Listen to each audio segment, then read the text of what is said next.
श्रीराम नमस्कार. आज 2 मार्च 2021 ज्ञानेश्वरी पसायदान निरूपण भाग 26.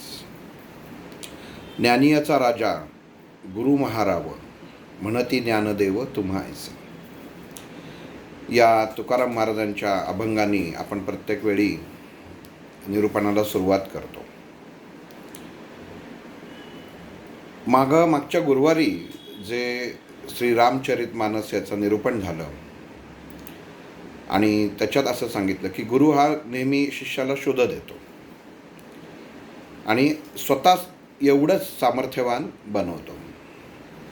आणि इथं आपण तुकाराम महाराजांची जी ही ओवी आहे, ज्ञानियाचा राजा गुरु महाराव.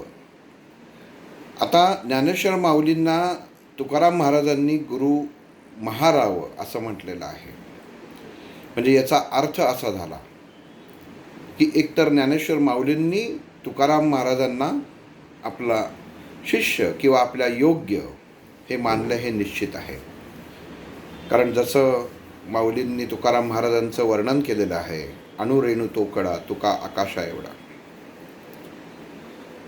या ओळीमध्ये हे सांगायचं कारण असं, परत ओळ एकदा ऐका. ज्ञानियाचा राजा गुरु महाराव.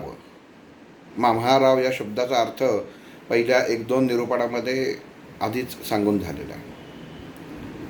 म्हणती ज्ञानदेव तुम्हा ऐसे.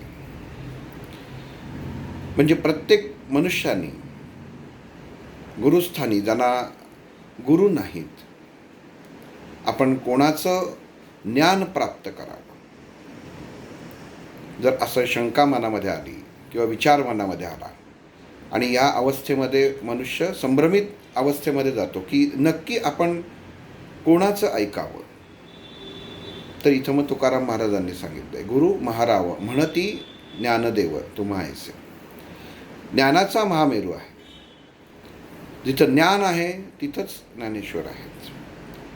प्रत्येक शब्द भगवंतानी देववाणीत सांगितलेला प्रत्येक शब्द माऊलींनी विस्तृत आणि सोप्या भाषेत करून समाजापुढे मांडला. ब्राह्मण, शूद्र, वैश्य ह्याच्यात कुठल्याच जातीमध्ये जातपात न ठेवता सर्व समान, अगदी जनावरंसुद्धा मनुष्य समानच जनावरं आहेत. हे पुढं आपण जसं त्या रेड्याच्या मुखी वेद वदवून घेतले, म्हणवून घेतले, हे पुढं पाहणार आहोतच. पण जिथं ज्ञान येतं तिथं फक्त ज्ञानेश्वर महाराज येतात. कारण आपण एखादा असं म्हणतो की एखाद्या डिपार्टमेंट स्टोअरमध्ये जातो मोठ्या, की जिथं सर्व उपलब्ध असतं. अगदी छोटी तेलाच्या बाटलीपासनं धान्याचे प्रकार, चॉकलेटचे प्रकार, असे अनेक प्रकार असतात आणि एकाच ठिकाणी आपल्याला सर्व प्राप्त होतं. तसं ज्ञानेश्वर माऊली हे ते ज्ञानाचं भांडार आहे की ते जर तुम्ही आपलंसं केलं, त्याच्याजवळ गेलात, तर तुम्हाला दुसरं कुठंच जायची गरज नाही आहे. गुरु शोधत बसायचं, मग कोणाच्या तरी नादी लागायचं आणि त्या अनुषंगाने पुढं जायचं आणि अर्धवट वाटचाल झाल्यानंतर आपल्याला कळतं की आपण योग्य मार्गावर आलेलो नाही आहे. त्याच्यापेक्षा हा तुकाराम महाराजांनी सोपा मार्ग सांगितलेला आहे. ज्ञानियाचा राजा गुरु महाराव. महारावे त्याची हा महाराव या शब्दाचा अर्थ सांगून परत एकदा सांगतो थोडक्यात. महा म्हणजे इतका विस्तीर्ण की त्याचं मोजमाप नाही, आणि राव म्हणजे राजा.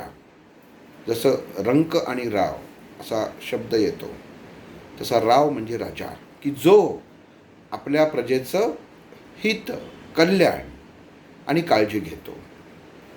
मग हीच काळजी ज्ञानेश्वर महाराजांनी ज्ञान प्रदान करताना प्रत्येक वर्गातल्या प्रत्येक माणसाची घेतलेली आहे.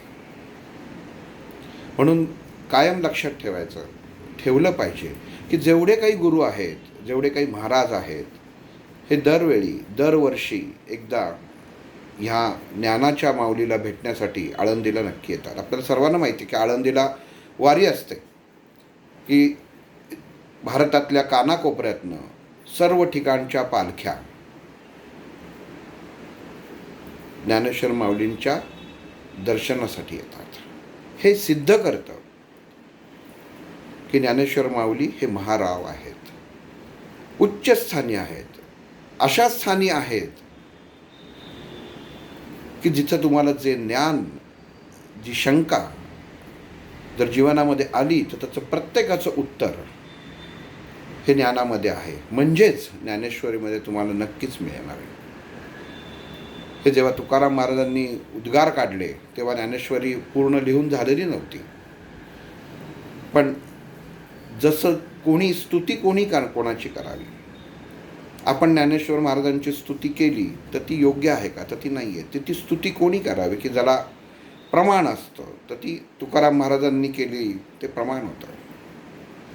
तसंच माऊलींनी तुकाराम महाराजांबद्दल जी स्तुती केली तेही प्रमाण आहे. तर आपण हे कायम लक्षात ठेवलं पाहिजे की ज्ञानाचा जिथं आपल्याला कमी कुठंतरी आपल्याला पडत असेल, आणि हे एकाच विषय नाही, कुठलाही विषय घ्या, जीवनात जे येणारे प्रत्येक विषय याचं प्रत्येकाचं उत्तर जसं भगवद्गीतेत आहे तसं ज्ञानेश्वरीत आहे. उलट ज्ञानेश्वरीत माऊलींनी उदाहरणं देऊन विस्तृत करून सांगितलेलं आहे. त्यामुळं ज्यांना ही एक पोकळी अशी वाटत असेल की मी कोणाला फॉलो करावं, कोणाच्या मागं जावं, माझे सद्गुरू कोण, मला कधी भेटणार, अजून सगळ्यांना भेटतात मला भेटले नाही, तर ते आपण कोणी ठरवून ते भेटत नाहीत, ते आपोआप येतात. आणि आपण वाट बघण्यापेक्षा जिथं आपल्याला ज्ञान प्राप्त होतं ते ज्ञान घ्यावं. कदाचित आपल्या ज्ञानाची जेव्हा प्राप्ती होते तेव्हा ते योग्य सद्गुरूंना कळून चुकेल किंवा कळेल की ह्याच्या उद्धाराची आता वेळ आलेली आहे. प्रत्येक वेळी ओळीत आपण थोडासा हे निरूपण पाहतो आणि मूळ आपला ज्ञानेश्वरीच्या जो पाया आहे त्या विषयाकडे आपण आता वळू. मागच्या वेळी आपण पाहिलं की सिद्धोपंत आणि उमाबाई, आपली मुलगी रुक्मिणी, घरामध्ये इतकं ऐश्वर्य, अगदी तुपाचे, साखरेचे घरामध्ये एवढे साठे असताना गावाबाहेर एका झोपडीमध्ये नवरा विठ्ठलपंत जी भिक्षा मागून आणेल त्याच्यामध्येच आपली उपजीविका करत होती. आणि आपण जिथं थांबलो होतो ते शंकराच्या, सिद्धेश्वराच्या, महादेवाच्या मंदिरात थांबलो होतो की जिथं महादेवपंत, बघा नाव काय आहे, शंकरचंच नाव आहे महादेवपंत, पण विचार, मनुष्याचं नुसतं नाव असून रूप असून चालत नाही, तर त्याचे विचार काय आहे, वैचारिकता काय आहे, हे सुद्धा खूप महत्त्वाचं असतं. समाजाने बहिष्कृत केलेले असे विठ्ठलपंत जेव्हा सिद्धेश्वराच्या दर्शनाला जातात आणि गाभाऱ्याची वेस ओलांडणार, ही वेस एवढ्यासाठी म्हटलं की जे ओलांडता येत नाही तिला वेस म्हणतात, पायरी म्हणत नाहीत किंवा उमरा म्हणत नाहीत. जिथं थांबवलं जातं की ह्याच्या पुढं तू यायचं नाही, ती प्रत्येक गोष्ट वेसच झालं. जसं लक्ष्मणाने सीतेसाठी बाणाने रेघ आखली होती, ती वेस होती की ह्याच्या पुढं तू येऊ नकोस, ह्याच्या पुढं तू आलीस तर असुरक्षित आहे. तसं महादेवपंतांनी, विठ्ठलपंतांनी सांगितलं, इथपर्यंत आलात, हे ओलांडून आत येऊ नका. आता तुमचा सिद्धेश्वरावरती काहीही अधिकार राहिलेला नाही, तुम्ही भ्रष्ट आहात. ज्या पाखंडी रामानंदांच्या तुम्ही नादी लागलात, जे स्वतः पाखंडी आहेत, ते शिष्याला ज्ञान पाखंडीच देणार. असे तुम्ही पाखंडी जे आधी गृहस्थ आश्रम आहे असं दाखवता, नंतर संन्यास स्वीकारता आणि परत स्वतःला हवं तसं करून परत गृहस्थ आश्रमामध्ये येता, म्हणजे तुम्ही धर्माचे सर्व नियम तोडून वागत आहात. आणि ह्याच्यामुळे तुम्हाला गावानी वाळीत टाकलेलं आहे. विठ्ठलपंतांच्या मनामध्ये क्षणभर विचार येतो, भगवंताला, परमेश्वराला, सिद्धेश्वराला, ज्याला मी आज इतकी वर्ष पूजत आलो, जेव्हा अलंकापुरुषी विठ्ठलपंतांचा संबंध आला तेव्हापासून सिद्धेश्वर आणि विठ्ठलपंत एक असं नातं तयार झालेलं होतं. रोज सकाळी उठून इंद्रायणीच्या काठी येऊन ऋग्वेदातल्या त्या ऋचा विठ्ठलपंत जरी स्वतःच्या मनाशी म्हणत असल्या तरी त्या सिद्धेश्वरासाठी असायच्या. आणि हे आज नातं आपलं तुटतंय की काय असं विठ्ठलपंतांच्या मनामध्ये विचार उत्पन्न होतो. पण आपल्याला गुरूंनी काय शिकवलं, पैठणला असताना काय शिकवलं गेलं, भगवद्गीतेमध्ये श्रीकृष्णांनी काय सांगितलेलं आहे, आत्मलिंग हे ओळखलं पाहिजे. बाह्य जगतामध्ये स्थापित केलेल्या एका पाषाणाच्या मूर्तीमध्ये दैवत्व बघण्यापेक्षा आत्मलिंगामध्ये जर तुम्ही झाकून पाहिलं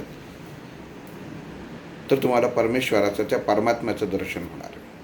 हा विचार विठ्ठलपंतांच्या मनात आला आणि त्यांच्या मनाने ठरवून टाकलं की आजपासून सिद्धेश्वराचं दर्शन हे आपल्या नशिबी नाही. सिद्धेश्वराला ते जिथं उभे होते तिथनंच नमस्कार करतात आणि नमस्कार करून त्याला विनंती करतात की ह्या पुढे जर तुला शक्य असेल तेव्हाच मी तुझ्या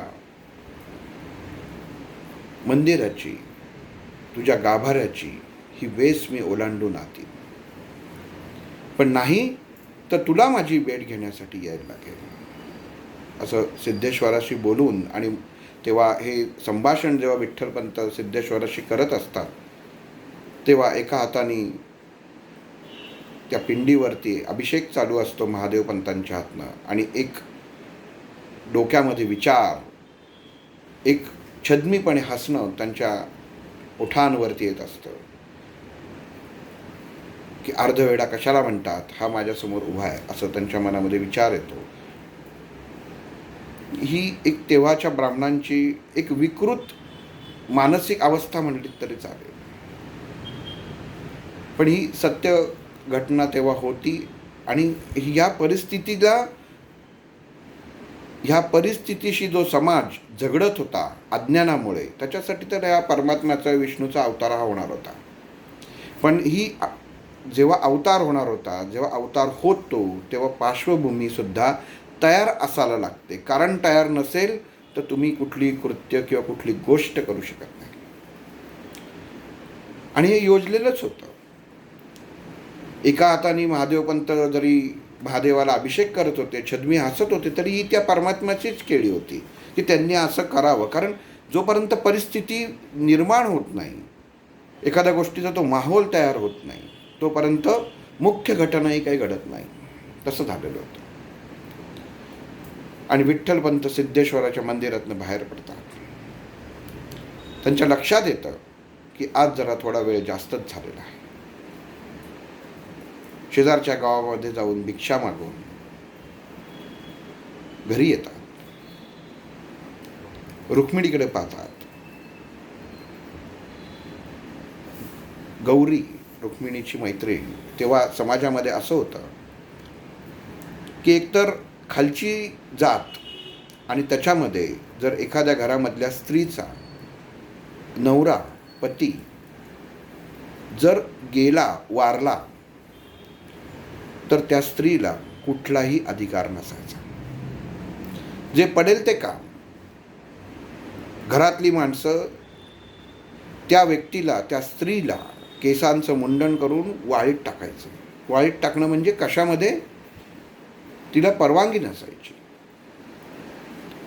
त्या स्त्रीनी, ती स्त्री म्हणायची म्हणजे कसं की लग्न झालं म्हणून तिला स्त्री म्हणायचं, पण तिचं वयच तेवढं नसायचं. त्या काळी लवकर लग्न करायची प्रथा होती. आणि अशी रुक्मिणीचीच मैत्रीण, जी कुंभाराची मुलगी होती, ही एकमेव रुक्मिणीला भेटण्यासाठी यायची. आणि तिला कोणी अडवायचं नाही, कारण आधीच समाजाने तिला बहिष्कृत केलेलं होतं. नवरा गेलेला आहे, तिच्यावरती बहिष्कार घरच्यांनी टाकलेला आहे. जिच्या हातचं पाणी पिणं, कामं करून घेणं, हे सुद्धा तेव्हाच्या ब्राह्मणवाडीतले ब्राह्मण पाप समजायचे. अशी काय करणार? पण भगवंताची जशी नियोजन असतं की एक दरवाजा बंद करतो तेव्हा दुसरा दरवाजा आपोआप उघडा ठेवतो, उघडा करतोच तो.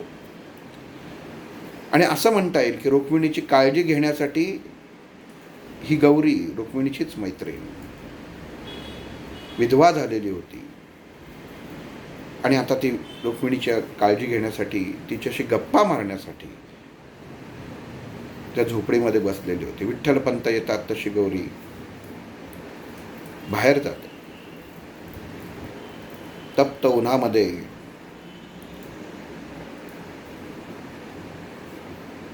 मातीच्या त्या चुलीवरती अन्न शिजवलं जातं आणि शिजवता शिजवता रुक्मिणीच्या लक्षात येतं की आज विठ्ठलपंतांचा नेहमीचा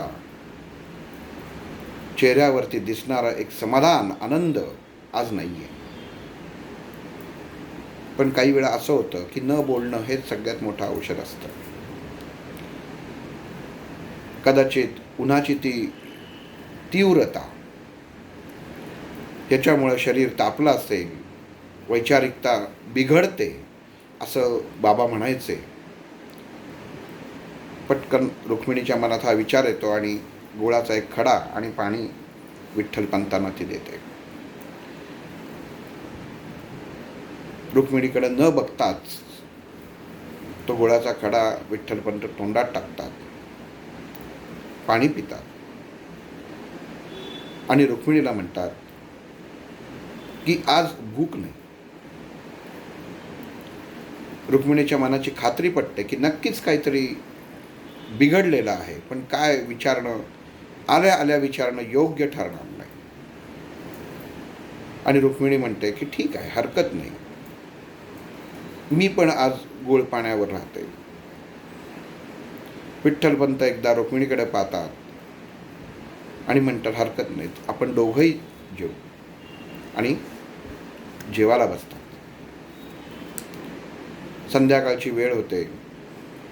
नित्य नियमाप्रमाणे विठ्ठलपंत परत इंद्रायणीच्या काठी साधनेसाठी जातात. आणि ही साधना करत असताना समाजाला आपण कसं बदलू शकतो याचा विचार डोक्यात चालू असतो. आज थोडासा वेळ जास्त येतो आणि त्यांना सवय असते नेहमीप्रमाणे की ऋग्वेदाची ऋचा म्हणायची, ती सिद्धेश्वराला अर्पण करायची आणि मगच आपल्या घरी यायचं. पण आता गावाबाहेरच्या झोपडीत येणं एवढाच काय, तो फक्त घराचा बदल झालेला होता. घरी येतात आणि पाहतात तर सिद्धोपंत आणि उमाबाई आलेले. रुक्मिणी एका बाजूला झोपलेली आहे आणि तिचं डोकं उमाबाईंच्या मांडीवरती असतं. विठ्ठलपंतांना एवढं नक्कीच कळतं की काहीतरी झालेलं आहे. मी आज सकाळी रुक्मिणीशी बोललो नाही, कदाचित तिने आपल्या आईबाबांना गौरीच्या मार्फत निरोप पाठवला असेल की काहीतरी बिनसलं आहे आणि मुलीच्या काळजीने आई वडील दोघंही आलेले आहेत. पण हे बघता बघता हा विचार येता विठ्ठलपंतांच्या असं नजरेस येतं की सिद्धोपंतांच्या डोळ्यातनं अश्रू तर वाहत आहेत, उमाबाईंच्या डोळ्यामधनं अश्रू पण वाहत आहेत. दोघांच्या डोळ्यातनं अश्रू वाहत आहेत, पण उमाबाईंच्या चेहऱ्यावरती एक प्रकारचा आनंद आहे. विठ्ठलपंतांना नक्की कळत नाही की काय चाललं आहे. आणि उमाबाई रुक्मिणीला जेव्हा जवळ घेतात आणि रुक्मिणीच्या लक्षात येतं की विठ्ठलपंत आलेले आहेत आणि पदराने ती आपला चेहरा झाकून घेते. रुक्मिणीला काही त्रास झाला आहे का असं सिद्धोपंतांना विचारतात. तुम्हाला येताना तर कोणी पाहिलं नाही ना. म्हणजे एक काळजी बघा, ब्राह्मण वर्गाने या घराण्यावरती बहिष्कार घातलेला असतो. आपल्यामुळे आपल्या सासू सासऱ्यांना त्रास नको हा विचार विठ्ठलपंतांच्या मनामध्ये पाहिला. इथं पत्नीचं डोकं आपल्या सासूच्या मांडीवरती आहे, दोघांच्या डोळ्यात अश्रू वाहत आहेत, पण उमाबाईंच्या चेहऱ्यावर एक प्रकारचा आनंद आहे. ह्याचे अनेक प्रश्न त्या विठ्ठलपंतांना त्यावेळी मनामध्ये आलेले असतात. तरी मुख्य प्रश्न असा असतो की तुम्हाला येताना कोणी पाहिलं नाही ना. आणि सिद्धोपंत सांगतात की त्या परमात्म्याचा आशीर्वाद खरी व्हायची वेळ आलेली आहे असं मला वाटतं. आणि विठ्ठलपंतांना क्षणामध्ये काय समजायचं आहे ते समजतं. पण परिस्थितीचं भान लक्षात घेऊन ते म्हणतात, काका मला असं वाटतं की माझ्या पत्नीचं काळजी घ्यायला मी समर्थ आहे आणि आमच्यामुळे ग्रामस्थांनी तुम्हाला त्रास देऊ नये असं मनापासून वाटतं. तेव्हा आपण आपल्या घरी जावे. वास्तविक सिद्धोपंतांच्या मनामध्ये हा प्रश्न उत्पन्न झालेला असतो की आता काळजी करायचं कारण नाही. उमाबाई रोज येतील आणि रुक्मिणीकडे पाहतील. म्हणजे पुढं जी बोलणी व्हायची होती ती व्हायच्या आधीच विठ्ठलपंत सिद्धोपंतांना हे ऐकवतात. आणि सिद्धोपंतही सुद्धा एवढे वर्ष त्या गावामध्ये अभिमानाने मानाने काढलेले असतात. ते विठ्ठलपंतांना म्हणतात काही हरकत नाही, आता तसंही पान पिकलेलं आहे, कधी गळून पडेल हे सांगता येत नाही, मग समाजाने बहिष्कृत केलं म्हणून काय.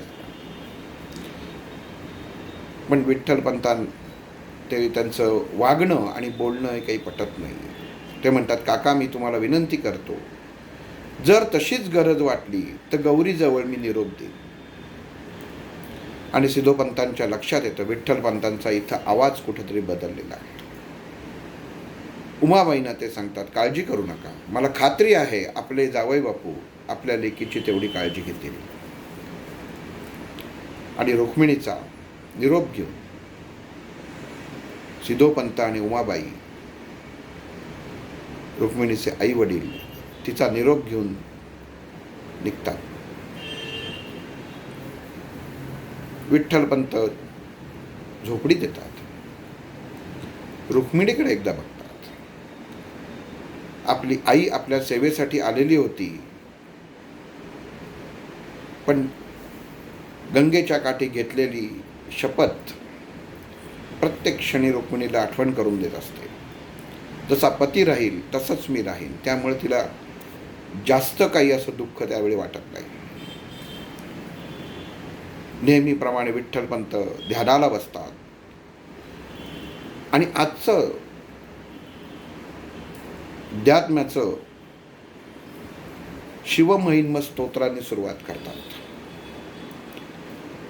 आणि शिवमहिम्न स्तोत्र म्हणता म्हणता त्यांना समाधी कधी लागते हे त्यांनाच कळत नाही. आणि क्षणभरामध्ये एक तेजस्वी प्रकाश त्यांच्या डोळ्यासमोर उभा राहतो.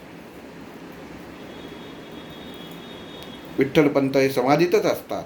आणि विठ्ठलपंत ज्या क्षणी समाधीत असतात त्याच क्षणामध्ये रुक्मिणी पण श्रीकृष्णाच्या विचारांमध्ये त्याच समाधी अवस्थेत असते ज्या समाधी अवस्थेत विठ्ठलपंत असतात.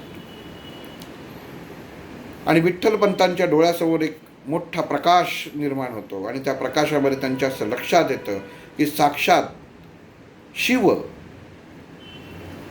भगवान शंकर त्यांच्यासमोर उभे आहेत. आणि ते विठ्ठलपंतांना सांगतात, गडबडून जायची काही गरज नाही आहे, तू जे पाहत आहेस तेच सत्य आहे. आता ती वेळ आलेली आहे की तुझ्या घरामध्ये जन्म घ्यायची, हीच ती वेळ आहे. पहिल्यांदा मी शिव तुझ्या घरामध्ये जन्म घेईन, नंतर भगवान विष्णू तुझ्या घरामध्ये जन्म घेतील, मग ब्रह्म जन्म घेतील, आणि सगळ्यात शेवटी आदिमाता तुझ्या घरामध्ये जन्म घेईल. तेव्हा आता ह्या क्षणापासनं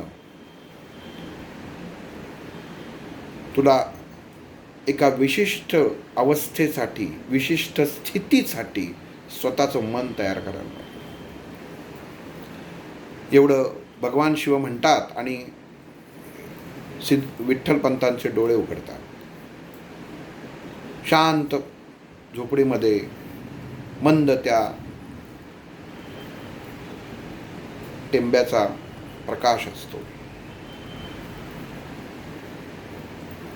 वास्तविक कसं होतं की समय आणि टेंबा याच्यामध्ये फरक असा असतो की टेंब्याचा भडकते ज्योत त्याच्यामध्ये जनावरं जी जंगली श्वापदं असतात ती जवळ येत नाहीत, कारण ती ज्योत स्थिर नसते. त्यामुळं हा एक फायदा होतो. आणि जिथं निरांजनाची किंवा समईतल्या समईची ज्योत ही बघतो ती स्थिर असते, आणि ह्याच्यामुळं प्रकाश हा मंद असतो. पण टेंब्याचा प्रकाश हा सबंध असा फिरत असतो आतमध्ये. जसं आपण एखाद्या दृश्यात बघतो की आग अशी भडकल्यासारखी वाटते, कारण ती का वाटते की एकच ज्योत असते, पण ती ती परिस्थिती वातावरण असं निर्माण करते की इथं काहीतरी घडतंय, आणि त्याला जंगली जनावर घाबरतात, म्हणून तो टेंबा लावलेला असतो. आणि विठ्ठलपंतांचं जेव्हा डोळे उघडतात तेव्हा ते बघतात की बाजूला रुक्मिणीसुद्धा समाधी अवस्थेत आहे. ज्या क्षणी विठ्ठलपंतांची समाधी उतरते त्याच्यानंतर काही क्षणातच रुक्मिणीचीही समाधी उतरते, आणि ती डोकं विठ्ठलपंतांच्या छातीवर ठेवते. ज्या क्षणाची आपण वाट पाहत होतो तो क्षण आता जवळ येऊन ठेपलाय, हे दोघांच्याही लक्षात येतं. आणि रुक्मिणी विठ्ठलपंतांना सांगते की माझी अशी इच्छा आहे की रोज आपण संध्याकाळी मला पुरुष सुक्त ऐकवावं, शिवमहिम्न स्तोत्र ऐकावं. वास्तविक रुक्मिणीला माहीत नसतं की विठ्ठलपंत मनामध्ये शिवमहिम्न स्तोत्र म्हणतात, की मला शिवाची जी स्तुती आहे, जे रुद्र आहे, हे मला ऐकायची इच्छा खूप होती. आणि विठ्ठलपंत रुक्मिणीला सांगतात ठीक आहे. विठ्ठलपंत जेव्हा विचार करतात तेव्हा त्यांच्या लक्षात येतं की जे काही क्षणापूर्वी शिवानी स्वतः येऊन सांगितलेले त्याच इच्छा रुक्मिणीला होत आहेत. म्हणजे ही त्या परमात्म्याची ही खेळीच आहे, त्या शिवाची ही खेळी आहे की आता अवतार घेणं, आता रुक्मिणीच्या पोटी ह्या जगतावर उद्धार करण्यासाठी प्रगटणं, ही वेळ जवळजवळ येत चाललेली आहे. पण प्रत्येक गोष्ट वेळ किंवा एखादी गोष्टीचं फळ मिळण्यासाठी की ते लगेच मिळत नाही, ती संबंध परिस्थिती तशी निर्माण ही व्हायलाच लागते. आणि इथं थोडंसं भाग अजूनच वेगळा होता. रुक्मिणीला जेव्हा उमाबाईनं जेव्हा कळतं की आपली लेक आता आई होणार आहे, आता वास्तविक कुठल्याही आईला वाटतं की आपल्या मुलीचे डोहाळे पुरवावे, पण काय करणार. मुलींनी घेतलेली शपथ आणि आपल्या जावयांचं असलेलं मान याच्यापुढे दोघांना बोलण्याचा काही संबंधच नव्हता. फक्त जेव्हा सिद्धोपंत जात निघाले होते तेव्हा उमाबाईंनी पहिल्यांदा विठ्ठलपंतांना एकच वाक्य बोलल्या होत्या. म्हणजे जेवढ्या वेळ ही विठ्ठलपंतांचं सिद्धोपंतांच्या घरी जाणं तिथपासनं इथपर्यंत कधीही जास्त उमाबाईंचा आणि विठ्ठलपंतांचा संवाद झालेला नव्हता. पण इथं जेव्हा सिद्धोपंतांबरोबर उमाबाई बाहेर जायला निघाल्या तेव्हा त्या विठ्ठलपंतांना सांगतात, लेकीचे डोहाळे पुरवावे असं मला वाटतं, तिला काय खावं प्यावं असं वाटतं. आणि विठ्ठलपंत तेव्हा म्हणतात, तुम्ही काळजी करू नका, मी तिचे डोहाळे पुरवेल. आणि मग उमाबाई म्हणतात की भिक्षेमधनं मिळणाऱ्या अन्नातनं काही डोहाळे कसे पुरवले जातील. एक मानसिक किंवा चित्र जर डोळ्यासमोर लक्षात आलं की मुठभर मिळणारं तांदूळ, मुठभर मिळणारं धान्य, त्याच्यामध्ये एक डोहाळे लागलेल्या स्त्रीचे डोहाळे कसे पुरवले जाणार आहेत. पण रुक्मिणी म्हणते, आई मला डोहाळे लागलेलेच नाही आहेत, आणि जे डोहाळे लागलेले आहेत ते माझे पती नक्कीच पूर्ण करतील. आणि इथं या क्षणी रुक्मिणी विठ्ठलपंतांना सांगते की पुरुष सुक्ताचे डोहाळे मला लागलेले आहेत, त्या महारुद्राचे डोहाळे मला लागलेले आहेत, तेवढे मात्र तुम्ही पुरवा असं रुक्मिणी विठ्ठलपंतांना सांगते. आणि रोज हे नित्यनियम चाललेलं होतं की रोज संध्याकाळी विठ्ठलपंत रुक्मिणीचे डोहाळे पुरवायचे. आणि ह्याच्यामध्ये एक दिवस सकाळी विठ्ठलपंत भिक्षेला गेलेले असताना जेव्हा आता अशी हे झालेली होती की विठ्ठलपंत बाहेर पडायचे, तेव्हा रुक्मिणीची मैत्रीण गौरी तिची काळजी घेण्यासाठी यायची आणि तिला कोणी थांबवलं, किती वेळ थांबवलं हा विचाराचा प्रश्नच नव्हता, कारण आधीच समाजाने तिला बाहेर काढलेलं होतं. पण आज जेव्हा गौरी आली आणि तिने पाहिलं आणि काही क्षणातच तिच्या तोंडातनं आ असा मोठा शब्द आला आणि पुढे शब्द निघणंच बंद झालं. डोळे भीतीने विस्फारले गेले. काही क्षणाची शांतता गेली. स्वतःला त्या गौरीलाही कळेना, रुक्मिणीलाही कळत नव्हतं. आणि तिने जेव्हा विठ्ठलपंत आले आणि विठ्ठलपंतांच्या लक्षात आलं की रुक्मिणी डोळे मिटून समाधी अवस्थेत आहे आणि गौरी तोंडाचा आ झालेला आहे, डोळे वेगळ्याच एखाद्या भीतीच्या एखादं दृश्य पाहतो तसं तिचे डोळे झालेले आहेत. आणि विठ्ठलपंतांना हाक मारायला लागते, पण ती काही जागेवर येत नाही. शेवटी पाण्याची एक त्यांना तिच्या तोंडावरती पाणी शिंपडावायला लागतं, तेव्हा ती भानावर येते आणि विठ्ठलपंत म्हणतात काय झालं. आणि मग गौरी घडलेला प्रसंग सांगते. ती म्हणते की जेव्हा रुक्मिणी बसलेली होती आणि मी तिची काळजी करण्यासाठी, बघा मी शब्द एक एक असे त्याच्यात वापरलेले आहेत, काळजी करण्यासाठी गौरी बसलेली आहे, घेण्यासाठी नाही वापरलेलं. काळजी करण्यासाठी. काळजी करणं वेगळं आणि काळजी घेणं वेगळं. तर ते काळजी करण्यासाठी ही बसलेली आहे की तिला काही अडचण झाली किंवा त्रास झाला तर तो आपल्यावर यावा ह्या भावनेने ती गौरी तिची मैत्रीण तिथं बसलेली होती. आणि ती विठ्ठलपंतांना सांगते की रुक्मिणी जेव्हा समाधी अवस्थेत होते तेव्हा एक मोठाच्या मोठा पिवळा जर्द नाग आला आणि त्यांनी फणा रुक्मिणीच्या पाठीमागं येऊन तिच्या मस्तकावर काढला आणि ते पाहून माझी भीतीने बोबडीच वळली.